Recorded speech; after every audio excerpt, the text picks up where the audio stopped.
Bon, il y a de très fortes chances pour que vous ayez connu une douleur physique intense au cours de votre vie, que ce soit une piqûre ou une morsure d'animal, une fracture d'un os, voire même certaines maladies chroniques. Mais aujourd'hui, on va parler d'autres choses très douloureuses, qui parfois est même à la limite du supportable. Une chose qui peut concerner que les femmes et une autre chose qui peut concerner que les hommes. J'écoute. Rapprochez-vous, mes requins lézards. D'un côté, on va voir l'une des choses les plus belles qui puissent arriver, c'est-à-dire donner naissance, pas cette horreur, mais vous avez compris, mais malheureusement avec d'énormes douleurs, voire même des dangers de mort dans certains cas. Et de l'autre côté, un coup de pied envoyé avec vigueur dans les bijoux de famille, une des parties, si ce n'est peut-être la partie la plus sensible du corps humain chez l'homme. Mais alors, quels sont les dangers réels derrière ça? Est-ce que cette douleur peut être anticipée ou même contenue? Quelles vont être d'ailleurs les séquelles physiques ou même psychologiques de ces deux événements? Eh bien, on va répondre à cette question du jour ô combien importante. Accoucher ou se prendre un bon coup de pied dans les couilles, c'est quoi le pire? Néanmoins, nos deux compères, ils n'ont pas non plus envie de souffrir pour rien, ils ont décidé de créer des produits dérivés autour de leurs expériences à venir. Et ils souhaitent une solution e-commerce qui est facile à configurer et c'est pour ça qu'ils ont fait appel à Odoo. Du coup, si vous êtes une tanche en informatique et que vous pensez être perdu quand il faut créer un site web, par exemple d'e-commerce, pas de panique, Odoo est là pour vous prendre par la main. Déjà pour commencer, il y a leur configurateur web qui va vous guider pas à pas en 4 étapes. Puis vous allez pouvoir tout custom, bloc par bloc et qui sont tous entièrement insérables grâce à la fonction glisser-déposer. Et vous pouvez personnaliser les éléments visuels, changer les polices, les couleurs, la forme des images. Bref, un peu comme nos deux cobayes, il est temps de créer votre produit en quelques clics et ce directement depuis votre site. Vous pouvez mentionner les infos comme le nom, le prix et hop, la page produit est créée, ça va très vite. C'est très simple, c'est rapide. Bon, là, notre duo a décidé via son site e-commerce de vendre des petits pins à leur effigie, histoire que les gens achètent le pins de celui qui souffrira le plus, quoi, selon eux. Alors bon, si on est à peu près sûr que Gustine, elle reverserait la somme à une association, il y a un peu plus à parier que Gustave, lui, il garderait tout pour lui. Putain l'enculé de sa mère! Et là, vous voyez, nos deux cobayes peuvent personnaliser en modifiant la mise en page, en ajoutant des images ou même d'autres infos. Et en seulement quelques heures, la boutique en ligne est prête. D'ailleurs, info très importante, mais la première application Odoo, elle est gratuite à vie, avec l'hébergement et le support inclus en illimité. Et puis Odoo offre aussi le nom de domaine personnalisé gratuitement pendant un an. Et en plus de ça, les applications site web et facturation sont automatiquement et gratuitement installées quand vous lancez votre e-commerce, car là, elles sont liées à la boutique en ligne. Donc voilà, que vous vouliez utiliser l'application e-commerce Odoo ou n'importe quelle autre dans leur catalogue, vous pouvez visiter le lien en description. Il y aura probablement quelque chose qui va pouvoir vous correspondre. Écoutez, maintenant qu'ils ont créé leur petit site e-commerce chacun, eh bien on va les séparer et là on va commencer par notre cobaye Gustave qui va se prendre sans transition un bon coup de pied dans les couilles. Hein? Alors sans trop de surprise, notre cobaye est au sol, agonisant. Et une fois que ce coup est reçu, en fait, ça va très vite. Il n'y a pas vraiment de temps de latence entre le choc et puis le moment où vous ressentez les effets. 20 millisecondes pour que le cerveau reçoive l'information qu'il y a eu un coup quelque part. 20 millisecondes, vous imaginez comme c'est rapide. Sauf que la douleur, elle se limite pas forcément aux testicules ou même au scrotum. En fait, ça peut se diffuser vers les reins, par exemple, et tout simplement parce qu'il y a des nerfs communs entre ces différents organes. Et ça, c'est ce qui est arrivé à une personne dont on gardera l'anonymat et qui jouait de base avec son chien, qui était un sympathique Saint-Bernard, qui quand même est un bestiau de 70 kg. Et à un moment, le chien, il monte en pression, il veut jouer, et il a simplement donné un coup de tête en plein dans les cerises de son maître. Tu sais, sur le moment, ça fait mal. Qui s'est directement écroulé au sol, complètement tordu de douleur. Sur le moment, bien sûr, la douleur est extrême à l'endroit de l'impact, sauf que ça a également remonté dans le bas du dos, au niveau donc des reins. Bon, sur le cas présent, plus de peur que de mal, même s'il y en avait quand même. Et après quelques minutes, il a pu se relever, il n'avait aucune séquelle. Alors là, votre premier réflexe, si ça vous arrive, c'est de prendre un sac de glace pour essayer de calmer la douleur, et c'est ce que fait notre cobaye. Malheureusement, en fait, un sac de glace, ça n'aide pas vraiment, ça soulage même pas tant que ça, mais bon, ça va pas non plus aggraver. Si là, après un coup de pied dans les valseuses, au bout de 10 minutes, vous avez toujours très mal, et bien à ce moment-là, appelez le SAMU. Donc c'est ce que vont faire nos cobayes, ils vont appeler directement le SAMU. Et nous, on va les laisser un petit peu mariner pour voir ce qui va se passer ensuite, puisque là, nous allons faire un petit tour du côté de notre cobaye Gustine. De son côté à elle, là, elle est enceinte d'à peu près 9 mois, et ça y est, elle vient de perdre les os. Et là, c'est un peu la panique, elle va directement à l'hosto pour accoucher. Les contractions sont de plus en plus rapprochées et surtout douloureuses. Et là, comme c'est souvent le cas à l'hôpital, on remarque que son col de l'utérus est déjà ouvert d'à peu près 3 cm, donc ce qui signifie le début du travail. Alors en moyenne, faut savoir, mais le col de l'utérus va se dilater d'à peu près 1 cm par heure. Et vu qu'il faut qu'il soit ouvert d'à peu près 10 cm, on peut dire qu'un accouchement dure en moyenne 7 heures. Après, c'est souvent un peu plus rapide quand c'est le 2e ou 3e gamin. Là, la douleur est clairement présente, les contractions irradient dans le reste du corps. D'ailleurs, il est pas rare d'avoir des nausées, voire même des vomissements qui arrivent. Et là, rapidement, va arriver la péridurale. En fait, c'est une anesthésie qui est effectuée au niveau de la colonne vertébrale et qui met entre 15 et 30 minutes à agir et qui soulage énormément les douleurs. La péridurale, c'était un moment que je redoutais vachement avant d'y être, mais finalement je l'ai accueilli avec plaisir. La piqûre n'a pas fait mal, c'est surtout une sensation très particulière quand on sent le produit se répandre le long des cuisses. Ça fait un peu comme une onde électrique. Franchement, c'est pas super agréable, mais comparé aux contractions, c'est rien. Le problème, c'est que toutes les femmes n'y sont pas éligibles, à cause de parfois de rares contre-indications. Et là, c'est le cas de notre cobaye Gustine. Pas de bol pour elle. Au cas où, mesdames, dans cette liste de contre-indications, il y a toutes celles qui prennent des anticoagulants, qui ont des problèmes de coagulation de sang, ou encore celles qui ont des allergies aux anesthésiques locaux. Et après, en parallèle, il y a aussi des femmes qui refusent tout simplement la péridurale et qui désirent accoucher toutes seules. Alors c'est le cas notamment d'une Française, dont on va taire le nom, et qui après un premier accouchement délicat, a voulu pleinement s'approprier son deuxième enfant, et là, elle a donc refusé la péridurale. Sauf que le problème, c'est qu'après plusieurs heures de travail, à pousser, eh bien, les contractions sont affreusement douloureuses. Et en plus de ça, comme cette femme-là n'avait pas dormi depuis plus de 24 heures, eh bien, elle est vraiment à bout. Finalement, au bout d'un moment, elle en peut plus, elle décide de revenir sur sa décision, elle accepte la grosse piqûre, et heureusement, façon de parler, puisque son accouchement a pratiquement duré 8 heures. Alors, ce procédé-là, il y a plus de 8 femmes sur 10, du coup, qui ont recours. Et ça fait vraiment un gros plus, quoi. Sauf que malheureusement, concernant notre cobaye, Gustine, eh bien, elle va continuer à prendre son mal en patience, et d'ailleurs, elle ne le sait pas, mais elle n'est qu'au début de ses surprises. Et aussi de ses souffrances. Là, si on revient du côté masculin, si après une demi-heure vous avez toujours très mal entre les jambes, eh bien vous pouvez là considérer votre cas comme préoccupant, voire même vraiment grave.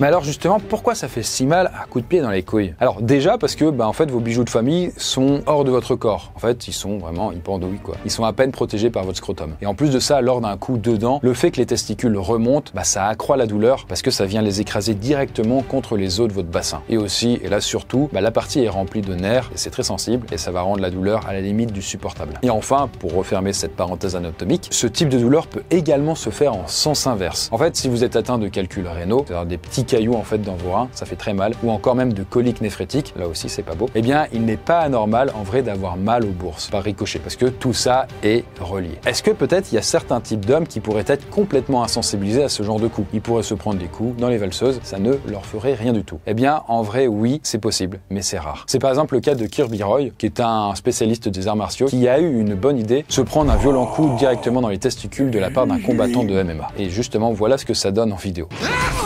Si vous êtes un mec, je pense que ces images, ça a dû vous faire un peu frissonner, ça pique un peu, ouais. Sachant que la vitesse du coup était quand même à près de 35 km/h. Qu'est-ce qui s'est passé? Parce que là, le spécialiste, il a pas bronché. Et s'il n'a pas eu mal, c'est parce qu'en fait, il s'est entraîné en se prenant ce genre de coups dans les couilles depuis des années. Et en fait, à force de se prendre des coups, il a habitué son cerveau et cette douleur, au fur et à mesure, à se minimiser. Alors, d'après les médecins, il a toujours ses nerfs, donc c'est toujours techniquement aussi sensible, sauf qu'il a habitué son cerveau, en fait, à ne plus faire attention à ça. D'ailleurs, effet collatéral, mais les os de son bassin, à force de se prendre des coups, ils ont fini par se solidifier de plus en plus, donc ça les a rendus plus résistants. En tout cas, pour en revenir à nous, là, vous avez reçu votre coup de pied, ça fait une demi-heure, vous avez toujours très mal. D'ailleurs, vous avez essayé d'aller pisser et vous vous êtes rendu compte qu'il y avait du sang qui sortait par votre urètre. C'est mauvais signe, vraiment. Peut-être qu'entre-temps, vous avez même eu des nausées ou vous êtes même tombé dans les pommes, ce qui est là, encore une fois, l'un des nombreux signes d'aggravation. Bref, c'est le cas de notre cobaye, il va directement à l'hôpital. En fait, l'urgence, ce sera d'arriver le plus vite à l'hôpital pour voir quels sont les dégâts. Est-ce que c'est une torsion de testicule, une hémorragie interne? Eh bien, on va le savoir assez rapidement, mais juste après l'accouchement. Bon, là, pour en venir du côté de l'accouchement, ça fait 5 heures que notre cobaye Gustine est en salle de travail et le col n'est ouvert que de 5 cm, alors qu'on devrait quand même être proche des 10 pour que la tête puisse passer, quoi. Bon, là, les contractions sont de plus en plus douloureuses et les douleurs peuvent même commencer à se répandre dans les cuisses. Et dans de nombreux cas, là, les mères peuvent aussi commencer à imaginer les pires scénarios dans leur tête. Par exemple, le cordon qui s'enroule autour de la tête du bébé, le bébé qui va sortir par les fesses et pas par la tête, ou même des possibilités de césarienne, donc ouvrir le ventre en deux. Tout ça, ça n'aide à rien à calmer et ça va même augmenter la douleur. Car en fait, la peur des complications et le stress vont commencer à créer un cercle vicieux. L'accouchement a été un enchaînement de mauvaises expériences. On a dû me rompre les os manuellement, la douleur m'a fait hurler et la péridurale n'a fonctionné que sur une moitié de mon corps. Je me suis même endormie à un moment tellement j'étais épuisée avant de me réveiller de douleur. Mon bébé a finalement été extrait à l'aide d'un forceps et de mon côté, on a mis un temps fou à me recoudre. Alors bien évidemment, pour beaucoup de femmes, en fait, l'accouchement, ça se passe bien, voire même très très bien, et il y en a même certaines qui se préparent pour mettre toutes les chances de leur côté. Parce que si on en croit les dires d'une certaine Justine Glenn, qui est une américaine, eh bien elle a accouché en moins de 10 minutes, et après quelques poussées, hop là, sans aucune blessure, c'est sorti tout seul. Et selon ses dires, si ça s'est passé aussi bien, c'est parce que pendant toute la grossesse, eh bien elle a adopté plusieurs choses pour avoir un accouchement parfait. Déjà faire entre 10 000 et 18 000 pas par jour, et continuer à la salle de sport. 2 mois avant l'accouchement, là, elle s'est mise à boire beaucoup de tisane avec des feuilles de framboisier, et 1 mois avant l'accouchement, elle a bouffé de l'ananas 3 à 4 fois par semaine. En tout cas, d'après elle, ça lui a permis de renforcer la tonicité de l'utérus et du périnée, tout en réduisant les saignements après l'accouchement, quoi. Donc bon, c'est un peu bizarre ce qu'elle a fait, c'est un peu de la magie vaudou, mais manifestement ça a marché. Après, bon, voilà, est-ce que c'était du placebo, je sais pas. Donc en tout cas, si vous êtes maman, que vous avez déjà accouché, que ça s'est bien passé, vous pouvez balancer vos conseils dans les commentaires. Mais malheureusement, évidemment, il y a beaucoup de cas où ça se passe pas très bien. Mais bon, pour l'instant, rien d'alarmant non plus. Voilà, ça peut arriver, c'est pas non plus anormal que le bébé tarde un peu à sortir. Sauf que, eh bien, les choses vont petit à petit empirer. Revenons du côté masculin, là ça fait 1 heure qu'il y a un autre cobaye s'est pris un coup de pied là où il faut pas. Et la douleur ne s'est pas arrêtée du tout, qui révèle bien qu'on a affaire à un cas assez grave. À ce moment-là, si ça vous arrive, vous avez le droit au bilan clinique complet, échographie scrotale, urétrographie rétrograde, le terme scientifique pour globalement comprendre où ça a pété et c'est quoi le degré de pète, de gravité quoi. Souvent on redoute en tant qu'homme la torsion testiculaire, qui revient souvent chez les mecs quand on leur demande c'est quoi la pire douleur qu'ils ont connue dans leur vie. Et là, sans trop rentrer dans les détails, en fait, c'est quand les veines et les artères qui alimentent vos testicules en sang ont la bonne idée en fait de s'entortiller. Donc, vous voyez, là il y a la, comment dire, il y a la, comment vous dire? Vous voyez, là, il y a les testicules. Bon, là, il y en a plusieurs. Bon, le mec est un peu bizarre. Mais vous avez les couilles. Et faut imaginer qu'à l'intérieur, là, c'est la peau. Mais à l'intérieur, il y a évidemment toutes les veines qui passent. Faut imaginer comme quelque chose qui flotte à l'intérieur de cette grosse poche. Et le truc, c'est que si à l'intérieur, ça se met à s'enrouler, et ça ne se voit pas à l'extérieur, ça peut devenir un petit peu embêtant. Ça peut provoquer une douleur extrême. Mais surtout, ça peut aussi endommager vos parties de manière irréversible. Je m'en souviens comme si c'était hier. Je me suis réveillé en sursaut à 6h15 du matin. Avec la sensation qu'on me serrait les testicules. J'ai essayé de me rendormir en me disant que ça allait passer, mais non, c'était très douloureux. Plus les heures passaient, plus j'avais l'impression qu'un poids de 5 puis 10 kilos pendait à mes testicules. Le problème dans ces situations, c'est qu'on a toujours un certain mal-être à demander à un médecin de vérifier. Au final, j'ai bien fait parce que j'étais pris en charge au bout de 5 heures, alors que je risquais la nécrose au bout de la 6e. Bon là, du côté de notre cobaye, les résultats des examens sont vraiment pas bons, et donc il est l'heure pour lui de prendre le chemin du bloc pour voir l'étendue des dégâts. Mais bon, faut le savoir, mais dans la vie, en fait, se prendre un coup de pied dans les testicules et avoir le temps de constater que ça s'aggrave, c'est quand même un luxe. Et d'ailleurs, il y a une certaine catégorie de personnes qui redoutent ça, ce sont les sportifs. Que ce soit au rugby ou même au basket ou même au football, c'est pas rare que l'un des joueurs se retrouve avec un coup de main, ça arrive parfois, mais surtout un coup de pied au niveau des testicules, même se prennent un ballon directement où il faut pas. Et ça, c'est arrivé à Marin Galic, qui est un joueur de foot en Bosnie-Herzégovine. Et lui, c'était en septembre 2017, alors qu'il dispute un match contre le FK Sloga. Là, à ce moment-là, il y a un dérapage, l'autre il glisse, il tombe et il lui tacle les couilles sans faire exprès, mais ça fait très mal. Il a même extrêmement mal puisqu'il va être directement transporté à l'hôpital après avoir gémi au sol pendant de longues minutes. Et là, c'était pas simulé. Et d'ailleurs, ça va même assez mal se finir parce que dans l'hôpital, eh bien, il sera finalement amputé d'un testicule. Néanmoins, calmons-nous, c'est un cas très rare. Ce genre de situation reste très rare. C'est comme tout, vous prenez une claque dans la rue, vous avez une chance sur 1000 que ça se dégrade et que vous en mouriez une fois rentré chez vous. Le coup sur le testicule, c'est pareil. Une fois sur 1000, ça saigne à l'intérieur car une petite veinule a explosé, un hématome apparaît, on met de la glace pour arrêter le saignement si ça gonfle, on fait une échographie, on observe l'étendue des dégâts. Malheureusement, ça peut empirer, donc s'il n'y a pas d'amélioration, on envoie le joueur chez l'urologue et ça peut effectivement aller jusqu'à l'ablation. Mais est-ce que il va arriver la même chose à notre cobaye? Est-ce que ça pourrait être pire que se faire amputer d'une testicule? Et on va voir ça dans quelques minutes. Parce que là, du côté de la dame Justine, eh bien ça fait maintenant une dizaine d'heures qu'elle a commencé le travail. Et si on le calque sur la moyenne des accouchements, elle aurait déjà dû accoucher il y a à peu près 3 heures. Là, elle se dit, ça y est, elle est plus dans la moyenne, ça commence à l'inquiéter encore plus. Dans ces cas-là, la douleur commence à être à la limite du supportable. Et même si on lui administre quelques antidouleurs en intraveineuse, eh bien, si vous vous retrouvez dans son cas à elle, vous n'avez jamais probablement connu une douleur aussi intense de votre vie. Et surtout, au bout de 10 heures, à bosser, à pousser, eh bien, on est vraiment à bout de force. Et on commence là gentiment à envisager la césarienne en solution de secours. Et la césarienne, pour information, pour rappel, c'est quand on fait une grosse incision au niveau de l'abdomen pour faire sortir le bébé. Alors c'est pas par voie naturelle, mais au moins ça sort. Et cela dit, en vrai, en termes de statistiques, c'est plus fréquent qu'on le pense, puisqu'il y a à peu près une femme sur 5 françaises qui donne naissance par césarienne. Alors, les césariennes peuvent être également programmées, mais elles sont souvent quand même effectuées en urgence, en fonction de la façon dont va évoluer l'accouchement, quoi. Avant mon accouchement, j'avais lu des récits atroces de césarienne. Pourquoi la mienne s'est-elle si bien passée? Déjà, c'était une césarienne programmée, j'ai donc eu le temps de m'y préparer. J'ai lu tout ce que je pouvais sur le sujet, j'ai tenté de comprendre la douleur que j'allais ressentir après, comment ça se déroulait, j'ai remis à la maternité un projet de naissance. De fil en aiguille,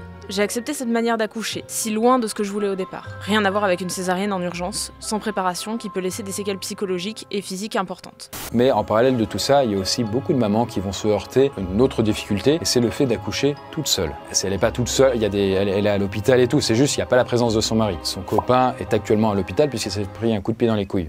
On peut pas non plus tout avoir. Après, il y a des raisons aussi de pourquoi le mari ne peut pas être là quand la mère est célibataire, que le compagnon est en déplacement pro, ou par exemple lors de la crise du Covid, ça pouvait arriver que le mari ne puisse pas la joindre ou la rejoindre. C'était notamment le cas en fait avec une femme qui s'appelle Victoria, une Française de 25 ans. Voilà, j'ai changé le prénom. Et alors que pour elle, tous les voyants étaient au vert pour un accouchement qui était censé être très rapide, eh bien 1 heure est passée, puis 2, puis 3, puis 4, ça commence à ne pas être très rapide. Et au bout de 10 heures, elle a toujours pas accouché. Et là, le fait d'être toute seule, sans soutien psychologique, quelqu'un qui pouvait un peu la soutenir, lui dire vas-y continue, vas-y, c'est bien. Ça l'a un peu émoussé psychologiquement, quoi. Et en parallèle et physiquement, de gros signes de faiblesse ont commencé à se faire sentir, tout comme une fatigue extrême. Au bout d'un moment, la grosse piqûre qu'elle a subie, donc la péridurale, faisant de moins en moins d'effet, Victoria a surtout eu très mal, notamment dans le bas-ventre, et ce qui lui a petit à petit remonté dans le bas du dos. Et quand elle repense à ce moment-là à la pire douleur qu'elle avait subie de sa vie, qui était une rage de dents, elle se rend compte que c'était vraiment du pipi de chat. Mais heureusement pour elle, ça s'est plutôt bien terminé, puisque après 15 heures, eh bien un bébé est sorti en parfaite santé. Néanmoins, de son côté, elle garde quand même maintenant des séquelles psychologiques. Déjà, elle pense qu'elle n'aura jamais de deuxième enfant, à cause notamment de cette expérience complètement traumatisante qu'elle a eue à l'hosto. Et là, du côté de notre cobaye Gustine, alors que les heures continuent de défiler, eh bien son état se dégrade petit à petit et on commence maintenant vraiment à s'inquiéter pour sa santé et pour celle de son bébé. Mais vous allez voir quand même que dans la dernière partie, le pire reste à venir. Bon, dans son malheur, là, notre cobaye Gustave, lui, il a pas mal de chance parce que 3 heures après le coup dévastateur, il s'apprête enfin à entrer au bloc opératoire. Là, il a eu le temps de faire les différents examens. Alors là, je vous passe les détails, mais dans la majorité des cas, en fait, quand vous êtes dans le cas de notre cobaye, avec ce genre de douleur et de longueur, eh bien, il faut faire l'ablation d'une testicule. Alors heureusement, il n'y en a qu'une qui est touchée, l'autre testicule est toujours un peu moins impactée et donc elle peut rester en place. Sachez d'ailleurs que si vous vous retrouvez à avoir qu'une couille, il est possible d'avoir une prothèse testiculaire, même si c'est majoritairement réservé quand même aux victimes d'un cancer des testicules. Bon, en tout cas, là, l'opération, en ce qui concerne l'ablation, elle se fait sous anesthésie générale.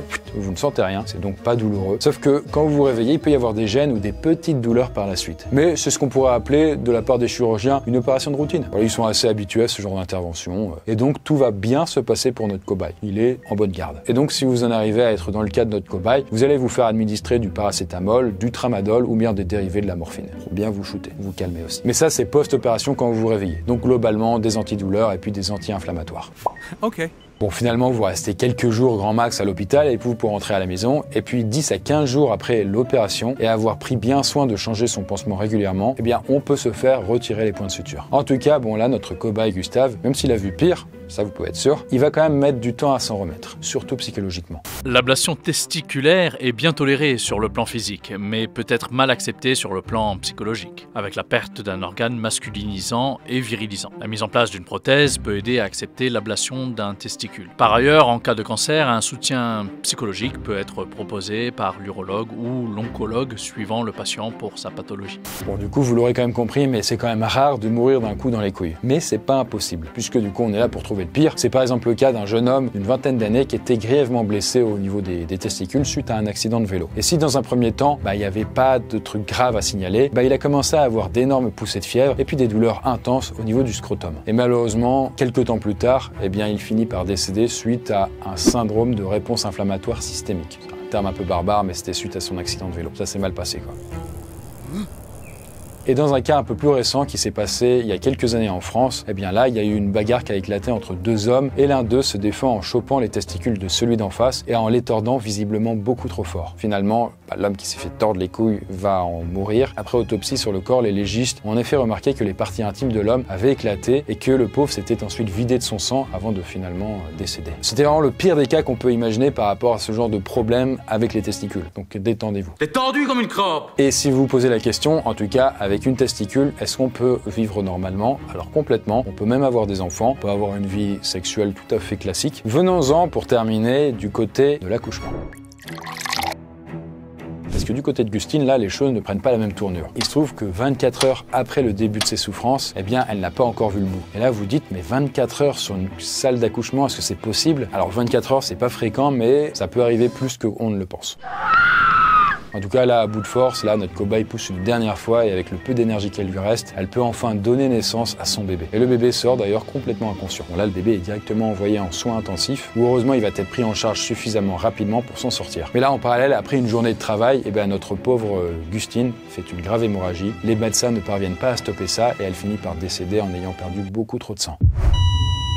Mais notre chère Gustine est malheureusement loin d'être la seule à perdre la vie en donnant la vie. En fait, on estime qu'il y a à peu près un décès tous les 4 jours en France d'une cause liée à une grossesse, à l'accouchement ou à des suites. Et ça concerne à peu près 300 000 personnes, en tout cas dans le monde entier chaque année. Plus que d'avoir un bébé, j'étais vraiment impatient de voir ma femme devenir mère. Mais l'accouchement s'est très mal passé et il a duré plus de 30 heures. Ma femme a eu des crises d'épilepsie et a été évacuée d'urgence de la salle d'accouchement. Et c'est la dernière fois que je l'ai vue vivante. Notre bébé est né sans réaction, mais il a été réanimé et transporté par avion dans une unité de soins intensifs néonatal, où il a passé les 2 premières semaines de sa vie. C'est atroce à quel point cela fait mal et à quel point il est difficile d'assimiler ce mélange d'émotions et la réalité qui se dérobe complètement sous nos pieds. Du coup, la plupart d'entre vous l'auront sans doute deviné assez tôt, mais en fait, la douleur qui est liée à l'accouchement est bien pire, et c'est un euphémisme en vrai par rapport à se prendre un coup de pied dans les cerises. Il n'y a rien qu'à voir la durée, les complications ou même d'autres risques pouvant même mener à la mort, comme on l'a vu dans la vidéo, pour s'en rendre compte. Et pour terminer, là, si on se base sur les recherches, et même si ça dépend bien sûr de chaque personne, eh bien dans le top des douleurs qu'un être humain est capable d'enquiller, dans le top 3, c'est simple, l'accouchement, c'est le numéro 3. Ensuite, la deuxième, eh bien c'est la piqûre de la paraponera. Et elle, c'est simple, mais quand elle vous pique, ça va vous injecter un puissant venin qui va vous donner une impression de brûlure extrême et qui va paralyser également vos muscles. Et cette douleur peut durer près de 24 heures.